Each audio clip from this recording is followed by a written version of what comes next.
Vedare tinokuchingamidzai zvekare kune chimwe chirongwa pano paZim Facebook Secrets and Confessions. Tadzoka zvekare nemamwe mamessages. Regai tibva tapinda mumamessages edu atadzoka takakubatirai. Message yedu yekutanga yakamira sekudai so.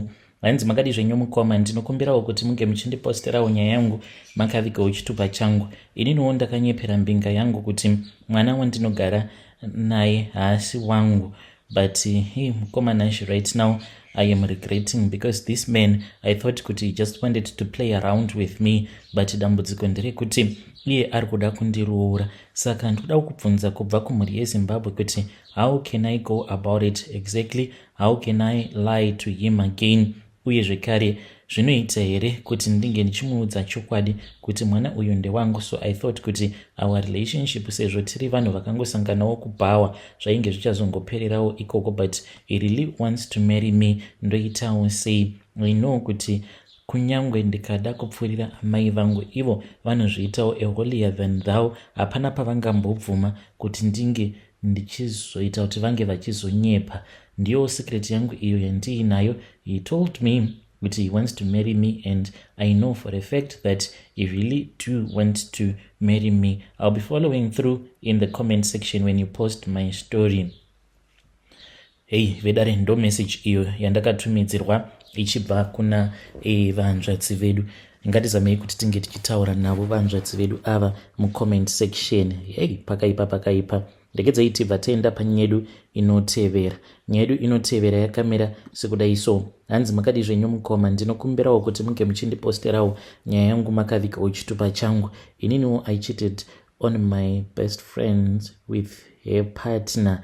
Now ndine video evidence because ipapa paChristmas mukoma ndimaigara muchiti munoda mascandals. So zvakaitika friend yangu nepartner yake vakamboita sekunge vanetsana because uyu mari dzake dzebonus hadzina kuzobuda zvakanaka. Saka friend yangu, hey, being the person that I know she is, akabva aramwa ndokubva aenda kuZim. So akati aenda kuZim paya, munhu ndobva achizosara achiwana mari. Akabva auya kwandiri akati mainini ndo nyaya iripo, like sezvamunongoziva kuti sisi venyu vakatongondisiya vakaenda kuZim nekuda kwekuti ndainge ndisina kupiwa like bonus yangu in time. Now what do I do?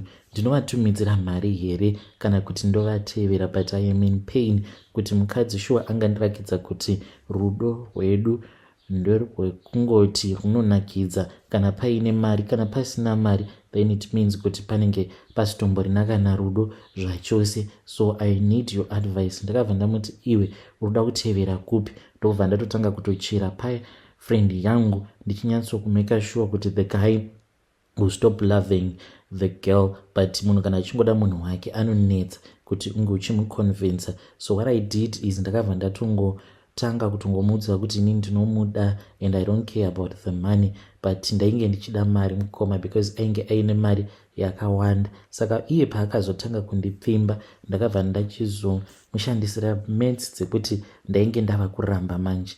Ndikati zviita kuti tidanane because you are my friend's partner. Ndokubva atanga kundinyengerera. Ndikati unondipa mari kana uchida kuti tinge tichizorara tose. Akabva andipa mari yandakatumidzira kuna amai vangu. Vakafara chaizvo because pese apa I had been struggling, zvinhu zvakatongoomawo. So mushure mekunge ndavatumidzira mari, then after that was when pandakabva ndachizoenda naye kulodge. Takaenda kulodge mukoma nashi. Mushure mekunge taenda kulodge ndokubva ndachizongoseta foni yangu like iye haana kana kutombozviona. Ndakangoseta foni yangu zvakanaka ndokubva yatongotanga kungorekodha zvayo video paya tichitosika bonde. Video racho it's not like inonyatsokuonekwa zvaro, but ndaita kudanidzira zita rake naiyewo ndichimuudza kuti ndidane nezita rangu. Izvi ndakazviitira kuti kana ndikazoda kurakidza friend yangu iye asazoramba, because this is what it is. It is what it is. Kana mukaposta nyaya yangu ndisevisei, ndichange ndichizotevererawo ndiri mucomment section. Hey, vedare ndo message iyo yandakatumidzirwa ichibva kuna vanzvadzi vedu. Zvakangooma hazvo vedu we. Pakaipa. Ya, hakuna munhu anodanana nemurume kana wefriend yake aine magood intentions, at the end of the day munhu iyeye chaanenge achingoda nechekuti awane evidence yekuti ange achizongoparadzira umwe wake marriage yake, zvinova zviri zvinhu zvakashata. Asi ngatizamei kuti tinge tichitaura navo vanzvadzi vedu ava mucomment section. Strange things indeed they do happen in this world. Rekedzai tibva taenda panyedu inotevera. Nyedu inotevera yo haya zvakangoma hazvo vedu we. Hanzi makadi zvenyu mukoma nashe. Regai nditange nekumbozviseka hangu kikikikikikiki. Ndine hangu nemurume wangu mainge muri mugore ra2010. Takati tauya kunoku kuSouth Africa. Mushure mekunge tauya kuSouth Africa ndokubva tachizobatwa nemapurisa. We then got deported and we returned back home. Takadzokera kuZim mukoma nashe. Mushure mekunge tadzokera kuZim, nhamo igoti yotirova. Takarohwa neimwe nhamo, saka murume wangu ainge ava kuitawo zvekufamba achitengesa. Ndokubva achizodzoka akabva ati hadhiya pane umwe munhu ati anokwanisa kutibatsira. Ndikati ati anokubatsirai sei? Akabva anditi iwewe ati ndikufanira kuti ndige ndichiuya newe, then obva achizotiudza. Mukomana achi tainge tiine kamari katainge tiinako ndokatakazoshandisa tikabva tazoenda kwaMutoko. Takasvika kuya tikabatwa zvakanaka. Vanhu vekwaMutoko aiwa vane rudo ende vanokubata zvakanaka. Kunyangwe vakatoona kuti uri murombo ukangosvika pamba pavo chete uchiti unenge uchida kubatsirwa, vanotomeka sure kuti vakupa zvokudya, pekurara, ende havana kutsinye vanhu vanobva kuma-areas kuna naMutoko. Mushure mekunge tagarapo pamba pavo gogo vaya ndipo apo pavakazotidana mudare mavo vakabva vatiudza mari yainge ichizodiwa.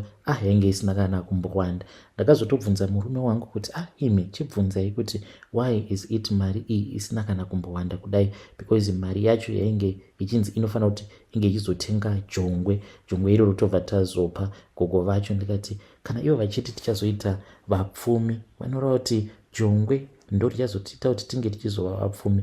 Murume wangu akazotaura navo vakati aiwa ivo ndokutoraramawo kwavo kwavanoita, vanotongoraramawo nemari dzevanhu vanenge vachiuya vachibhadhara mumatare avo. So nguva yacho kutaura chokwadi tainge tisina kana mari. Tikati zvino pano toita sei? Vakabva vati hazvinetse, ndichakutsvakirai munhu anenge achida vanhu vemarikicho.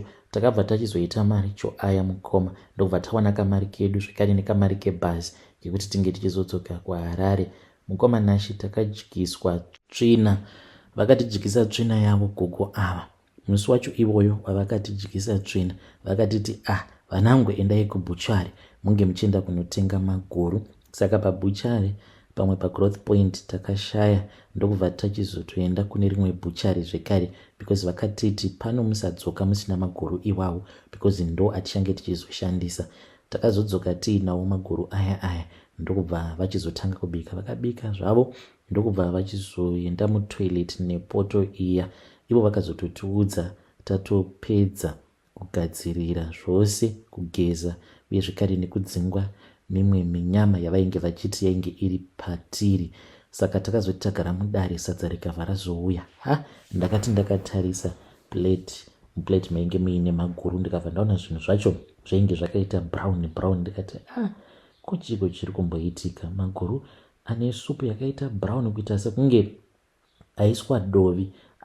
Ndakati ndava kuda kunodya. Wangu murume ainge atukabira kudhara. Ndikabva ndati gogo ndisati ndadya ndinokumbirawo kuti ndinge ndichibvunza kasi maisa dovi here mumaguru? Vakabva vanditi kasi murume wako anga asina kukuudza here? Ndikati kundiudza kuti kudii? Vakabva vati iwe idya iwe, handiti uri kuda kuita mari here? Chingodya. Mukomana chindopa ndakabva ndazozviziva kuti vainge vaitira tsvina mumaguru. Ndakaramba kuridya sadza iroro. Ndokubva murume wangu atanga kupopota akati hausi kuona here kuti tanyanyisa kurohwa nenhamo? Waiziti usingadewo kuti tinge tichiraramawo kaupenyu kanenge kari nani? Ndakazongozvimanikidza mukomana ndigoti ndorudza.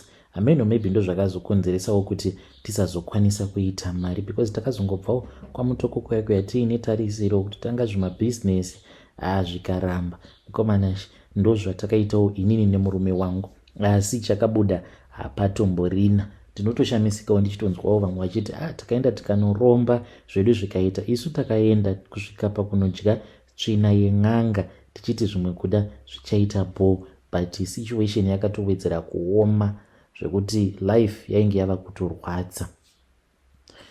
Hei vedare, ndo message iyo yandakatumidzirwa ichibva kuna vanzvedzi vedu avo. Zvakangooma hazvo vedu we. Strange things indeed they do happen in this world. Can you just imagine? Waenda kung'anga, then ng'anga yayobva yatoti kuti ndike ndichikwanisa kukubatsira unofanira kuzodya tsvina yangu. Yo akomanaka. Zvakangooma hazvo vedu we. Regedzai tibva taenda panyedu inotevera. Nyedu inotevera yakamira sekudai so. Hanzi makadi zvenyu mukoma, ndinokumbirawo kuti munge muchindiposterawo nyaya yangu makavika chitupa changu. Ndauyawo pano ndiine confession yangu iyo yandiinayo. Mukomana mwoyo wangu uri kurwadza nekuda kwekuti pane umwe murume uyo ari kudanana nemurume wangu.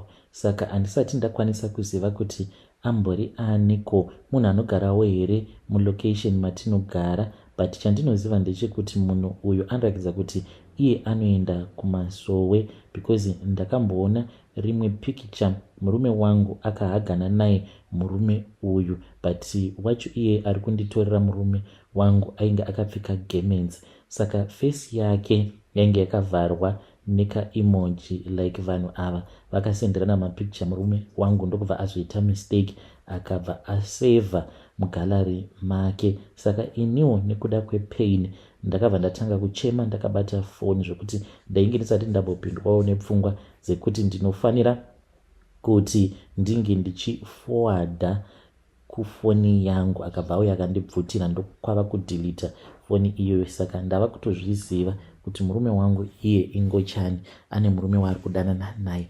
Ndinogara ndichingochema ndinokuti kana ndikangomutarisa chete ndobva ndatotanga kutosvima misodzi. Iye anobva abuda kana kutogara panze ende anenge achitotaura naye murume uyu, zvinova zviri zvinhu zviri kundirwadza kuziva kuti murume wangu ari kutorana neumwe murume. Dai ndakwanisa kungoziva kuti munhu iyeye ndiani. The pain is just too much. Ndazosvika pakuzviudza kuti zviri nani hangu dai ndakaziva kuti murume wangu ari kudanana neumwe munhukadzi, kwete kuti ari kudanana neumwe murume. How am I going to recover? Hama dzangu, ndibetsereiwo nemazano, ndichange ndichizotevererawo ndiri mucomment section. Variko here vamwe vakambosangana nazvo izvi zvandiri kusangana nazvo, zvekuti you get to know kuti your husband ane boyfriend yake, ende iye kunyange ukamubvunza kuti kochiko chiri kuitika, anongokuitira maactions chete, but hapana paanombokupa a yes or no answer. Anenge akangoti zii, then murume uyu anoti akafona ndopaanobva atotanga kutoacta sekunge ari kunyara, like zvinongoitika pamunhukadzi kana uchitaura nemurume waunoda kuti unenge uchitoyema, anobva abuda panze, unogara panze. Apa vanenge vachiudzana zvenyadzi. Izvi ndakazviziva sei? Mushure mekunge ndamutevera, because ndakaita sekunge munhu harara, ndokubva achizofonerwa paya. Akaramba achingonditarisa achida kuona kuti zvechokwadi ndainge ndakarara here. Ndikabva ndatowedzera kutoridza ngonono. Shasha yakabva yazobuda mumachira, kwava kunyahwaira ichibuda panze. Mukoma mwoyo wangu wakatsemuka, because ndakati ndamutevera ndikatisvevera nemadziro. Iye ainge akagara zvake kuseri kwetoilet, apa ainge akatoburitsa chinhu chake achitaura naye murume uyu. Zvinhu zvavaitaura zvakandirwadza. Handidi kukunyeperai mukomanashi. Kana mukaposta nyaya yangu ndizivisei, ndichange ndichizotevererawo ndiri mucomment section. Naive dare ndingaitawo sei nezvose izvi zvandakatarisana nazvo? Ndichange ndichizotevererawo ndiri mucomment section. Hei vedare, ndo message iyo yandakatumidzirwa ichibva kuna vanzvadzi vedu. Unotoshaya kuti munhu ungamudza kuti kudii, sure murume wako achitoita maconversation neumwe murume, hanzi anenge achitoyema. How do you handle that? zvakangoma hazvo vedu we ende neheartbreak iyi yavari kupiwa vahanzvadzi vedu ava nemurume uyu, do you think kuti she will ever be able to love again? Nezvose zvavari kusangana nazvo, do you think kuti she will ever be able to love again? Strange things indeed they do happen in this world. Rekedzaitibva taenda panyaya yedu inotevera. Nyaya yedu inotevera yakamira sekudai. Hanzi makadi zvenyu mukoma, ndinokumbirawo kuti munge muchindiposterawo nyaya yangu makavigawo chitupa changu. Mainge muri mugore ra2014 apo pandakaromberawo Golf 7 GTI model yacho yange iri 2.0 TSI DSG. Motikari iyi ndakazosvika pakuitengesa ne5,000 rands. Kunyange munhu uyo wandakazoitengesera motikari iyoyo ainge asingatombobhilieve kuti ndingasvika pakumutengesera motikari ne5,000. Paakazotoona machange of ownership ava kuitwa, that was when he believed kuti motikari iyoyo yandainge ndakatenga kudhura ichiri nyowani, I was now selling it for 5,000 because ndo mari yainge yava kudiwa kun'anga. Hama dzangu ngatisiyanei nadzo n'anga idzi. Ndakaromba mukomana ashe ndikaenda kuZimbabwe mushure mekunge ndatambudzika kwemakore nemakore. Pandakaona kuti upenyu hwainge hwava kurwadza, ndikati zviri nani kuti ndige ndichimboendawo kunoshanyira vana godobori kwedu isusu kunyanga. Vakawandisa ende vazhinji vacho vanotoadvertisa kuti vanoita zvekurombesa. So ndakaenda kune vamwe vandaingoti kule kule, vakabva vandigadzirira mishonga yavakandigadzirira. Mushure mekunge ndaromba vakabva vanditi inini muzukuru mari yandinoda at least kana ukakwanisa kundipa 25,000, but vainge vachida mari yakachena. Ndo triki iripo kuti wewe unoenda, of course unokwanisa kuita mari mamiliyoni nemamiliyoni, but n'anga inenge isingade mamiliyoni iwawo, inenge ichida mari yakachena. So ndainge ndiine 20 panguva yacho yandakaromba, ndokubva ndabatanidza ndikabva ndavapa ndikati sekuru handina mari yose yamuri kuda pari zvino. Vakabva vanditi pawatofamba apa wafamba nendima, kana zvazoita uzondipa mari yangu. Saka ivo vainge vakanditi unotsvaka munhu wekuti unomupa mari like hama yako yobva yakutanga business, iwewe unenge ungori kumashure kwake. Paanenge achikupa mari paya ndo mari yandinenge ndichida iyoyo, not mari inobuda muhomwe mako directly. Wazvinzwa here muzukuru? Saka dambudziko rakazoitika nderekuti inini ndakangozvarwawo ndingoriwo mwana 1. Vabereki vangu mukomana ashe vakangoita mwanakomana wavo 1, but dzinza redu rakakura haro. Saka pandakauya kuno ndakabva ndachizotaurawo neimwe cousin brother yangu ainge achitawo zvematai, ndikati I'm going to invest in your business, inini ndinge ndichifamba ndiri kumashure kwako. But mukomana ashe ndakabva ndachizovharwa necousin brother yangu. Ndakazama several times with different of my relatives ndichingovharwa mari chete. Pandakaona kuti zvinhu zvainge zvava kupanduka izvi, because ndaiti ndichidriva dzimwe nguva ndaitoona nyoka iri padashboard, uye zvikari kana ndikasika bonde nemunhukadzi iye aizotanga kurwara. Pavakadzi vose vandakadanana navo panguva yacho pandakamboita mari, ndakadanana nevakadzi 6 vose vemuno muSouth Africa. Pau6 hwavo 2 vakashayika. Ndikabva ndaona kuti there was something that was going on, because vose vaingorwara nechirwere chimwe chete. Saka after that ndo pandakabva ndachizotanga kufambira nyaya dzacho. Ndikabva ndaenda kune imwe n'anga yemuno muSouth Africa, ikabva yanditi zvinhu zvako iwewe zvapanduka. Ndava kuchifonera sekuru vaiva, vakabva vanditi unondidheerera stereki, ko wai wazoenda kune imwe n'anga? Handiti wanga uchifanira kuti uchifamba neni kusvika taronda gwara taona kuti kochii chakonzeresa kuti zvinhu zvako zvinge zvichipanduka. Zvainge zvava zvangu manje. Apa pavakandipa zvinhu izvi vakanditi zvinhu zvangu, kana waita mari udzoke nazvo.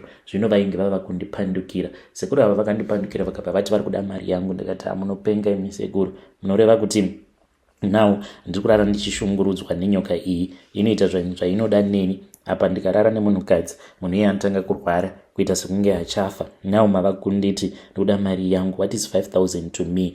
Mukomana ashe vakangoseka zvavo pafoni. Mushure mekunge vaseka vakabva vazonditumidzira WhatsApp message, vakabva vanditi wati what is 5,000 kwauri? 5,000 ichaita kunge 5 billion kwauri, haufe wakaibata. Mukomana ashe I thought kuti this man was joking. At that time ndaiva nomwe muSouth African wandainge ndichidanana naye. Munoziva kuti muaccount make mainge muine mari yangu, mari even though yainge iri mari yeurombwa, maiva nemari yainge ichitosvika kuma 400 and something k. akandifonera one day achiti bhengi rake rainge rafrizwa and there were some documents that she was supposed to sign. Takasaina madocuments, but still they kept on saying kuti they were going to need more documents because tainge tisina maproof of funds as such. So mushure mekunge bhengi roro rafrizwa, that was when my businesses started going down. Tikanetsana inini naye mukadzi uya yandokubva tachizorambana kwamanashe ndaitombogara kumasuburbs, kubva kumasuburbs kudzoka kulocation kutanga kuitawo zvegarden services, chikambani chacho chikabhuroka, kumbozamawo kutanga construction company. Ndaingoshanda nichingonyimwa mari chete ende paigara paine maissues. Pandakazoona kuti zvinhu zvaoma ndo pandakazosarudza kuti ndike ndichitengesa kagolf kangu ikako. It was a beautiful, strong, a muscle car, but I had no choice but to sell it. Ndakaitengesa motikari iyi yandainge ndatenga nemari yakawanda, ndikaitengesa ne5,000 rands. Siyanai neurombwa hautomborina kana zvaunombofa wakakupa, ende ng'anga idzi hadzimbofi dzakakubudira pachena kuti zvinhu izvi zvandiri kukupa mune ramangwana zvichazokunetsa. Ende hakusi kunzi kuzotengesa kwandakazoita motikari iyi zvinhu zvangu zvose zvakabva zvatanga kufaya, kwete sekuru ava vakabva vatonditi uchasvika pakunosvika muvhu iwe uchifamba usina kana underpant. Ngoma ndinoshanda pari zvino ndiri kushanda sasecurity guard, but ndinongofamba so ndichingorunyaira ndisina kana kumbopfeka underpant. Ndo upenyu hwandiri kurarama, hameno zvinongoitika. So kunyange ndikati nhasi ndoda kupfuurawo maybe nekupepa ndichitengawo zvima-underpant zvangu nemaboxer, ndinobva ndatongoti handichazozviita mangwana. Kamari kandinenge ndiinako ikako, it's either ndichisvika kumba panenge pasina magetsi anenge apera, kana kuti muchembere kumusha vanobva vatondifonera vachiti havasi kunzwa zvakanaka because vane high blood pressure. Ndiri kutadza kuunganidza mari yekuti ndige ndichitengawo ma-underpant. Kana mukaposta nyaya yangu ndiziviseiwo, ndichange ndichizotevererawo ndiri mucomment section. Hey vedare, ndo message iyo yandakatumidzirwa ichibva kuna ndo message yandakatumidzirwa ichibva kuna mukoma vedu. Zvakangoma hazvo vedu we, ngatizamei kuti tinge tichitaura navo mukoma vedu ava mucomment section. Strange things indeed they do happen in this world. Yo pakaipa.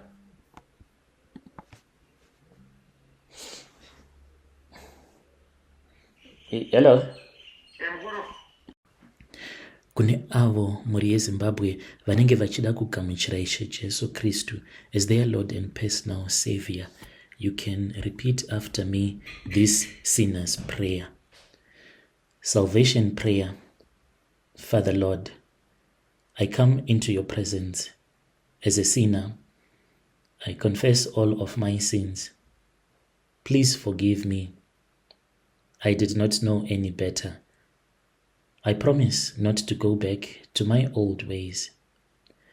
I believe that Jesus Christ came and died for me on the cross of Calvary so that my sins can be wiped away. I accept Jesus Christ as my Lord and personal Savior. Be the Lord over my life. I promise to save you forever and ever. In the name of Jesus, amen.